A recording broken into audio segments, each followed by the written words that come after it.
Good morning. ഇന്നൊരു Sunday morning ആണ് കേട്ടോ.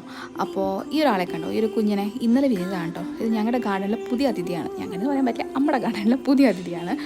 ഇത്തിരി കുഞ്ഞിനാണെങ്കിലും കാണാൻ നല്ല ക്യൂട്ടാണ്, എലഗൻ്റ് ആണല്ലേ. നിങ്ങൾക്ക് ഇതിൻ്റെ പേരറിയോ? എനിക്കറിയില്ല കേട്ടോ.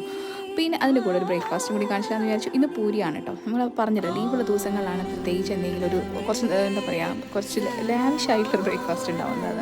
അല്ലെങ്കിൽ ഉപ്മാവോ ദോശ ഇഡ്ഡലി അങ്ങനത്തെയാണ് കേട്ടോ. അപ്പോൾ ഇന്ന് പൂരി മസാലയാണ്. ഇവിടെ അമ്മ പൂരി ഉണ്ടാക്കുമ്പോൾ റവ ആഡ് ചെയ്യാറുണ്ട് കേട്ടോ മാവിൻ്റെ കൂടെ. നിങ്ങളങ്ങനെ ചെയ്യാറുണ്ട്? നല്ല റോസ്റ്റഡ് റവയില്ലേ, അത് കുറച്ച് ചേർക്കാറുണ്ട്. അപ്പോൾ എന്താ വെച്ചാൽ നല്ല കളറും കിട്ടും, ഇങ്ങനെ ക്രിസ്പി ആയിട്ട് കിട്ടും. നല്ല പൊള്ളച്ചിട്ട് ഇതുപോലെ വരും കേട്ടോ, കാണാൻ നല്ല ചന്തണ്ടായിരിക്കും.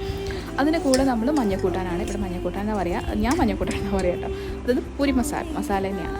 ഇതിനെന്തുകൊണ്ടാണ് മസാല എന്ന് പറയുന്നത്? ഇതിൽ നമ്മൾ മസാല ആഡ് ചെയ്യാറുണ്ടോ? ഇല്ലല്ലോ, ഇവിടെ മസാല ആഡ് ചെയ്യാറില്ല. നമ്മൾ വെറും മഞ്ഞപ്പൊടിയും പിന്നെ പച്ചമുളകിൻ്റെ അതൊക്കെ തന്നെയുള്ളൂ കേട്ടോ. പക്ഷേ ഇതിനെല്ലാവരും പൂരി മസാല എന്ന് പറയാം അല്ലേ. അപ്പോൾ അത് രണ്ടും നല്ല കോമ്പിനേഷനാണ്. അപ്പോൾ ഇന്നതായിരുന്നു ബ്രേക്ക്ഫാസ്റ്റ്. അപ്പോൾ നല്ലൊരു വീക്കാവും.